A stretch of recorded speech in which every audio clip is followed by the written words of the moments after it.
Okay, this recipe is a little time consuming, but I think you'll be really pleased with how it turns out, and it's perfect for a big holiday dinner.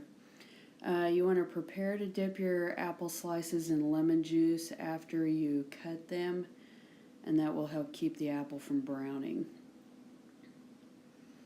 After you peel your apples with a potato peeler, then you can core and slice them, and you can see here I use one of these tools to do it a little more quickly. Now, I had to go back over and trim off those little pieces of peel, but it really wasn't too bad.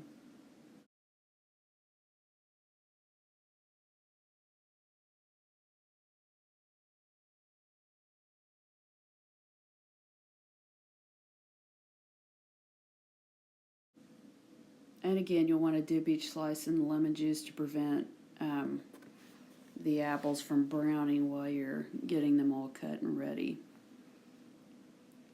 Any place where there's a fresh cut, it needs to be covered with lemon juice to protect the apple.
And you can repeat this process with all 6 of the apples. I have extra deep pie plates, so I used 6 apples.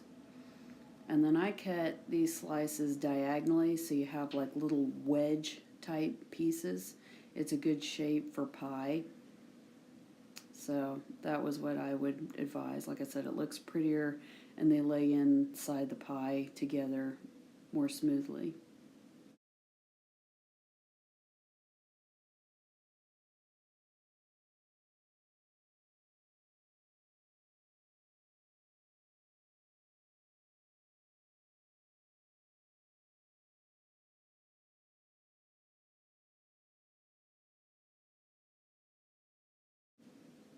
And again, you've just created fresh cuts on the apple, so it needs to be dipped in the lemon juice again to protect it where you just cut.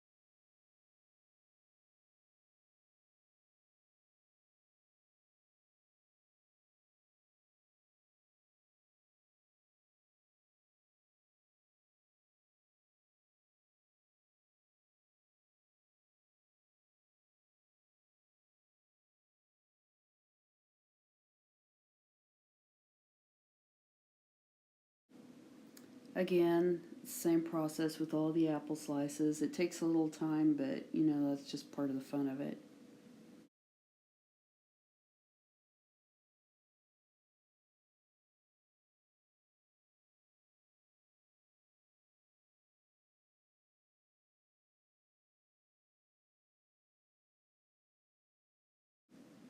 Here you can see what it looks like when they're all done, and you can see what kind of an amount I had. Be better to have more than not enough. And now you can go ahead and prepare the seasoning, starting with the brown sugar and then adding in the cinnamon and the other stuff, so you've got all your dry ingredients in together.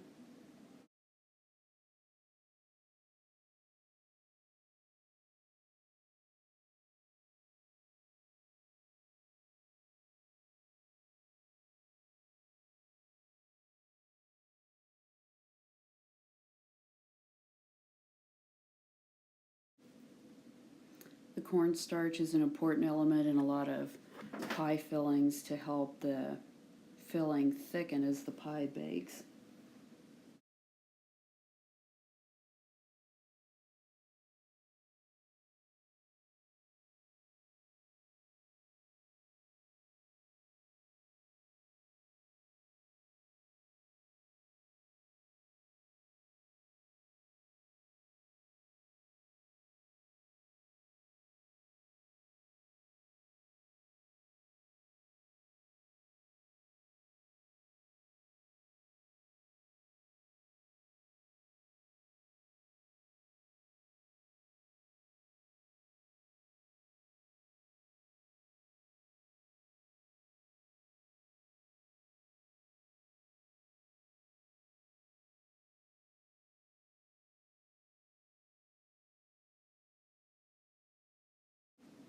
Go ahead and mix it all up. You want to make sure it's mixed pretty thoroughly, because once you start dumping it in with the wet apple slices, it kind of is at where it's at. And if it's not mixed very thoroughly, it's not going to mix in very thoroughly with the apples. You don't want your apple pieces all falling apart from being overly stirred, so again, you want to make sure this is very thoroughly mixed.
Now you can go ahead and mix in with the apples.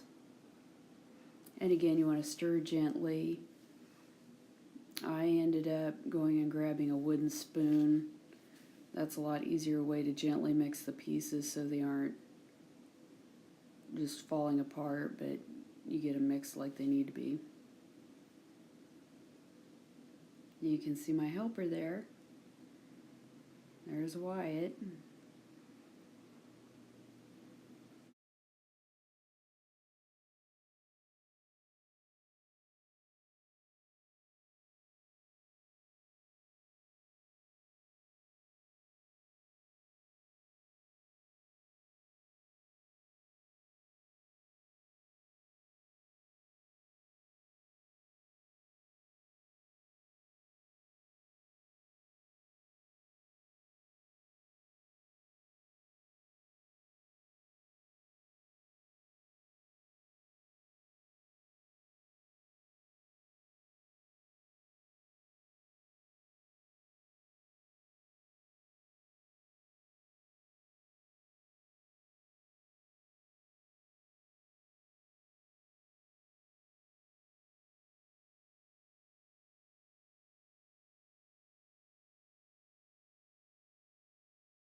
Now you can go ahead and stick those apples in the refrigerator and start making the dough.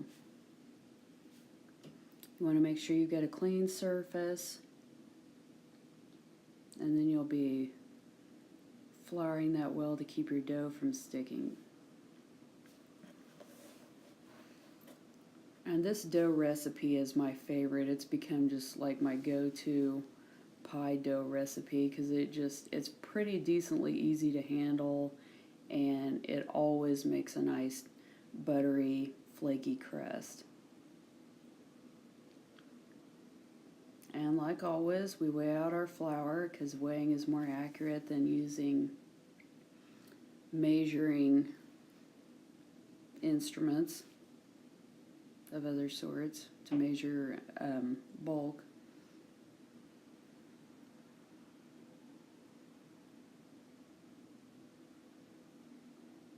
And I love my scale. It's so easy to zero it out, set my mixing bowl on it, and then it will show you your weight just for the flour, as long as it's zeroed out with the bowl on it.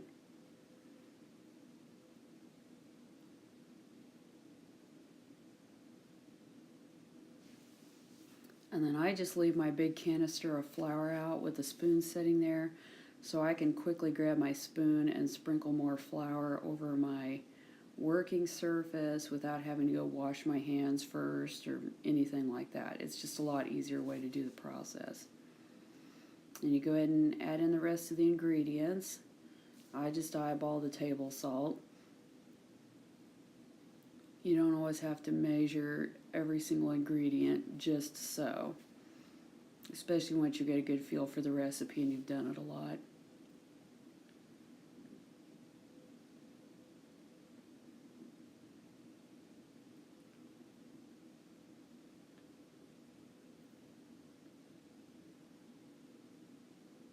Now I'll go ahead and put on the paddle attachment. That's what you usually use for dough, unless it's a bread dough, and then you'll use the dough hook. But most of the time we're using the paddle attachment.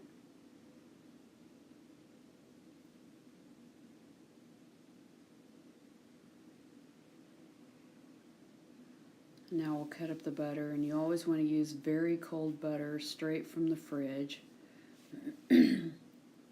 And to get it to mix properly, it's supposed to be all cubed at a very uniform size, so I'll show you how I do that.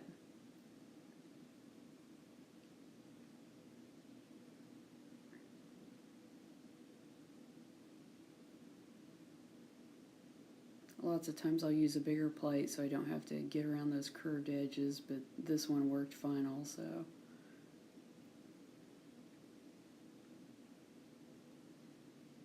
I just use my regular paring knife here, although a longer knife can be easier and faster. And I just cut down one length.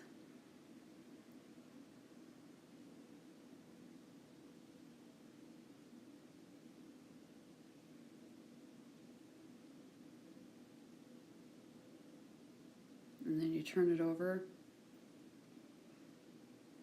You cut down the length again.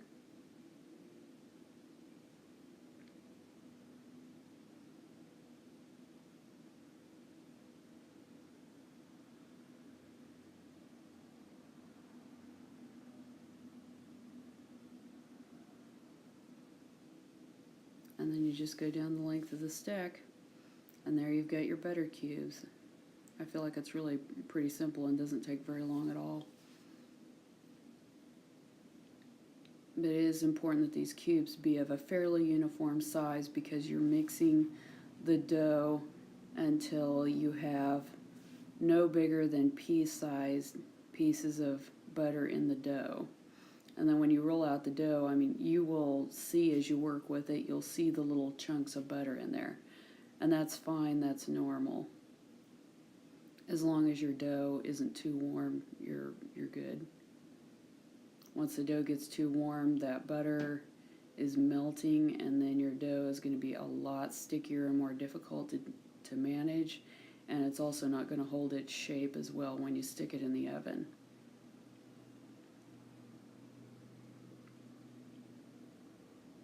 the colder dough is when you put it in the oven, which is probably the biggest reason why we chill these pies before they go in the oven most of the time. It's almost always a good practice to do that, because then that dough is going to hold its shape better. Same goes for cookies, especially cookies that you cut out with cookie cutters, especially really intricate cookies. And now while the mixer is running, and I apologize, I didn't have my camera properly positioned, but while the mixer is running, you just flick in 3-4 pieces at a time with the end of that knife. Just use the tip of the knife and flick them in there. And again, you're going to let the mixer run until the pieces of butter are no bigger than pea size. And then once you get to that point, I went ahead and clipped out the extra mixing time because it takes a little while. But then once you get to that point, you have the no bigger than pea-sized pieces, you go ahead and just use a tablespoon measure and sprinkle 1 tablespoon at a time of cold water over the dough while it is mixing, and you'll see the dough start to pull together. And I almost always use 5 tablespoons, and it doesn't take more than that.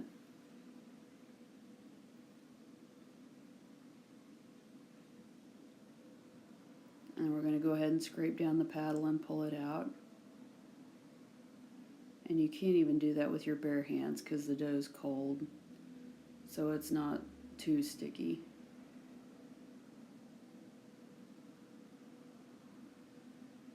If your dough ever gets too warm for whatever reason, if you have a cooking interruption or you find you've messed with it a little bit too long, don't be afraid to pop it back in the fridge, and then it will be good to work with again.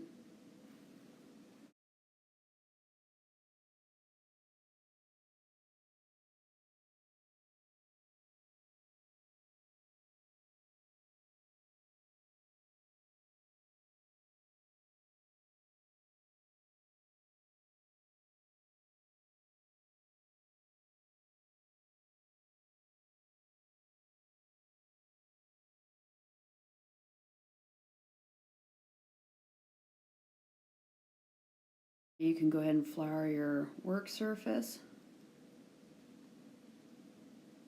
I don't usually find I have too much trouble with the dough sticking to the rolling pin, but I can always flour that also as needed. And you just take half of the dough, because you use half for the bottom and the other half for the top, and start rolling it out, and you'll want to keep lifting it up and spreading the flour again, flipping it over. That also helps keep it from sticking to the rolling pin. But you want to roll a few times, always be rolling a different direction, kind of spread it out from the middle. And don't roll too many times before you again lift it back up, flip it over, or at least lift it up and spread the flour under it again to keep it from sticking. And I just keep smushing the edges back together as needed so I can get it to come together the size and shape I need to cover my pie plate. There you can really see the chunks of butter in there. See what it looks like, those yellow spots.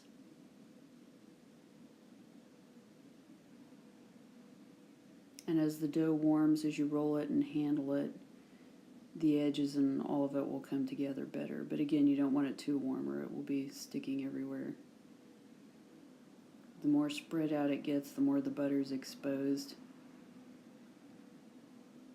So you just keep picking it up and flipping and turning it and reflouring your surface.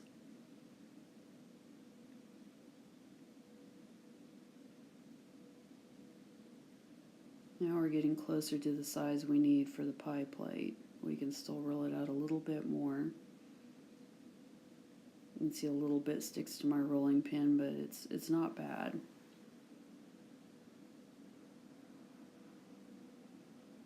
There you can see it's wanting to stick to the countertop a little bit. That's very common.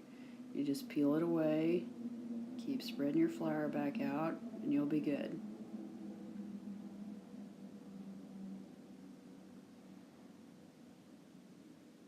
You can see I've got some tears around the edge.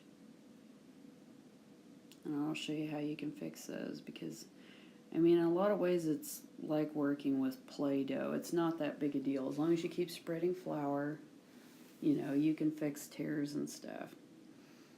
And it's a lot easier to move it to your pie plate if you fold it in half, especially to keep it from tearing in the middle. But again, even if it does have a tear, it's not fatal. You can fix it.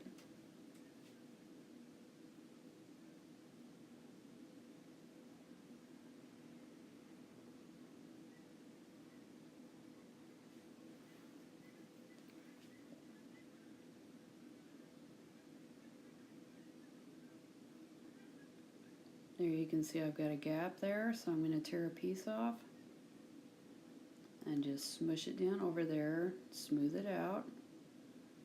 Now the more you've rolled the dough and there's flour on it, it's going to make it a little more difficult to get it to smush back together like that and to mend those little pieces. But if you keep working with it, you can fix it. It's not a big deal.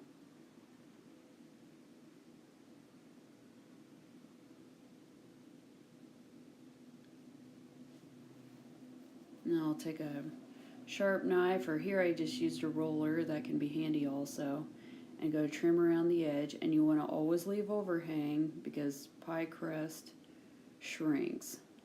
We try to prevent that by refrigerating the pie before it goes in the oven, but it's still going to want to shrink. And this is also part of why you're going to want to use a good quality pie plate. For heaven's sake, do not waste good pie ingredients on a cheap Pyrex pie plate, because they will shrink up your crust like nobody's business. It's very difficult to get your crust to turn out correctly with a cheap pie plate like that. And I've got the link below.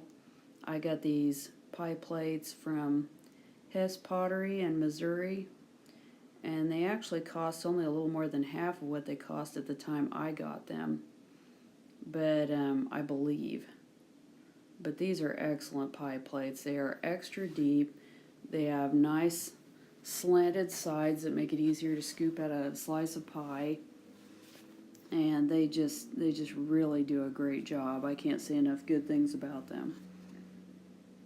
It would be hard for me to even consider trying to make a pie in something else, because they've just worked so well for me.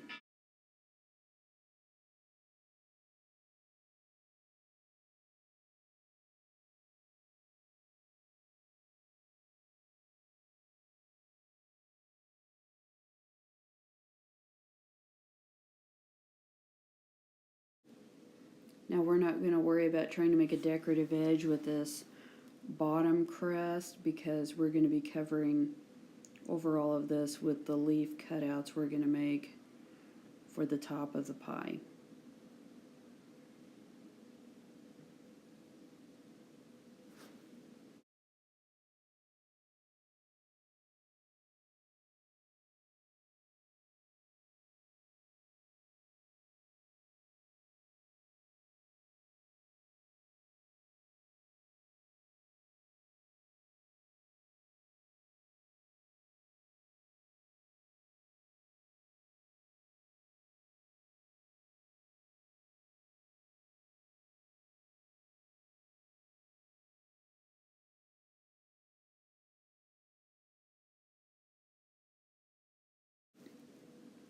Now I'll take my dough scraps and mix them in with the rest of the dough. And there you can see my little sharp knife and my leaf cutter. You could cut out all the leaves by hand, but it would make it a much slower, more laborious process. So now we've refloured our surface, and we're going to go ahead and press out this other dough so we can roll out and cut our leaves for the top.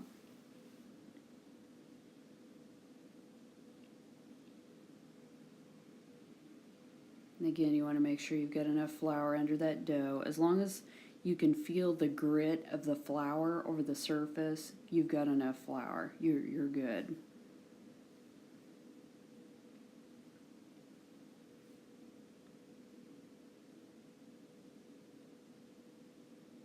again, if you need more flour, as long as you've kept that spoon and that canister of flour close by, it's very easy to get more flour as needed.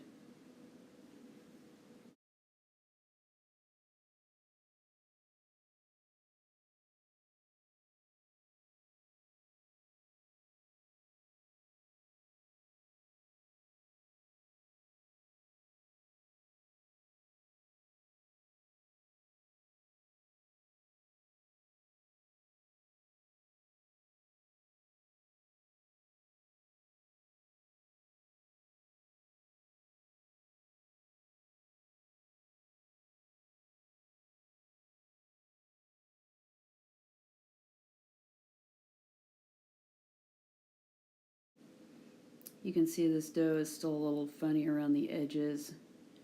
You can tell just by looking at it that it's still cold. And again, a few passes with a rolling pin, and then we need to lift it up or it's all going to be stuck to the countertop.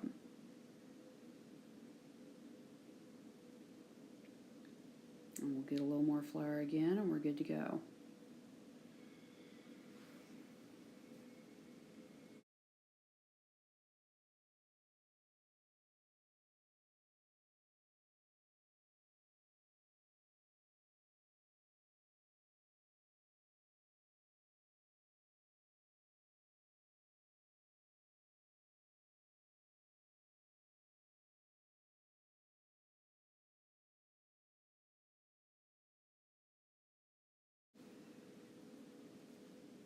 Now as you watch here, you can see that I started cutting out my leaf shapes right along the edge and then just dragging them out, and that loosened them, using the cutter to drag them out from the edge loosened them up from the countertop and made it a lot easier to pick them up, which we've got enough flour there that we should be okay anyway, but it just made it a little easier to pull them out and yet keep the nice leaf shape by doing that.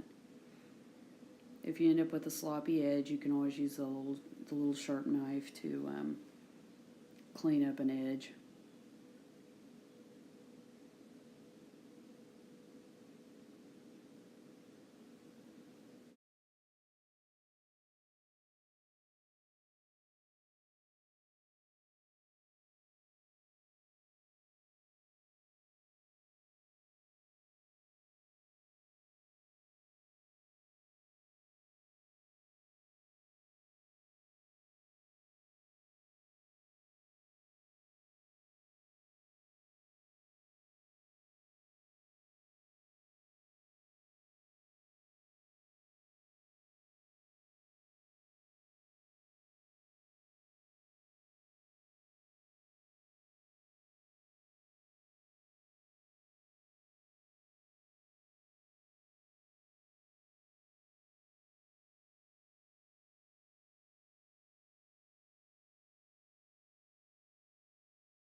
And we'll set the dough scraps aside, and we can always roll those and cut out more leaves as needed.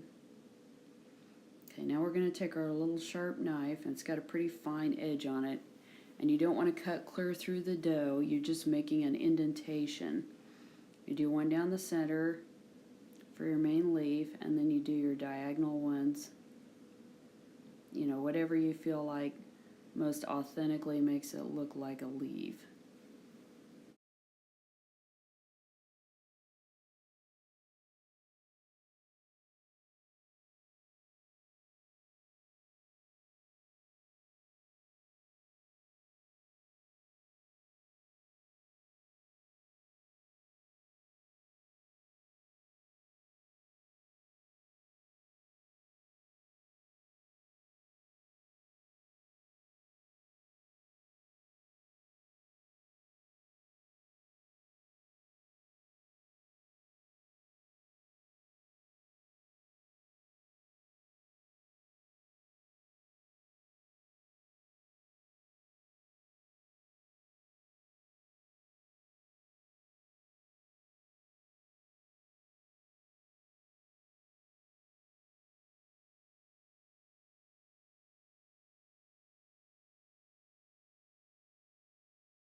And now we'll go ahead and roll out the rest of this dough that was the scraps so we can cut out more leaves. We'll make sure we've got plenty.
and we'll roll out and cut out again. And again, these leaves are going to be overlapping, so it takes more dough than if you just spread out a flat crust over the top of the pie.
Now we're going to get an egg white ready to brush the top of this pie. That'll help the sugar stick to the top and also helps all the leaves adhere to each other. And you just want to crack and try to break your egg. I was a little sloppy here, but you want to try to break it more around the middle. So you have two, with the two halves of the shell, you have two fairly serviceable cups you can use. And you're just trading the yolk back and forth and letting the egg white drip off there. And then even like you can see me doing there, using the shell to help separate when it's kind of all stuck together.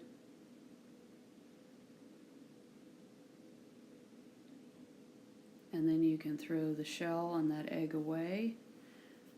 You can go ahead and stir it up a little bit, and you can see my little brush I've got there for brushing the pie. And I rolled up the edges of my foil and just used a flat cookie sheet since my ones with the edges were out of commission. And you can see the pie there after it's filled, and I started from the outside and just spiraled in, overlapping the leaves. And you want to brush that pretty well with the egg white. You want a good covering. That's also going to help protect that crust from burning. It doesn't guarantee it won't burn, but it helps to protect it. This recipe called for using egg white. With my lettuce top cherry pie that I like to do, they call for using milk and then sprinkling the sugar over the top. But I felt like the egg white does a good job as well.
Again, you can see the care I'm taking to try to get good coverage to protect that pie crust.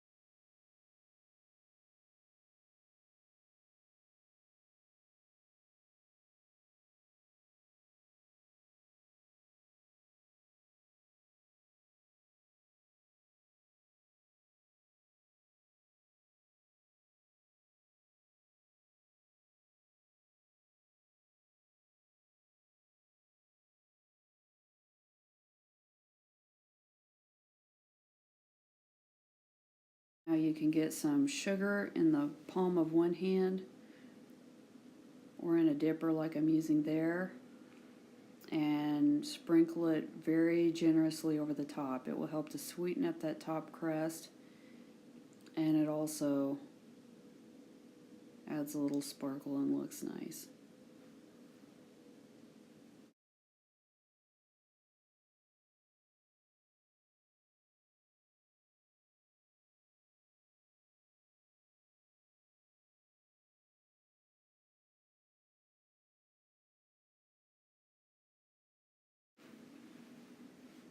And again, you can't hardly overdo this. You definitely want to have a nice layer sprinkled over the top. And well, of course, we have our oven preheated. Might chill that pie a little bit before it goes in. We have our pie crust shield, and that will help protect the edges of the pie because the edges don't have pie filling under them. And now we're ready to bake. And I would bake until the crust is a little darker than this. This ended up a little light and could have been a little more baked thoroughly, but it was still a very good pie. But I would bake it till the crust is a little more brown than this the next time.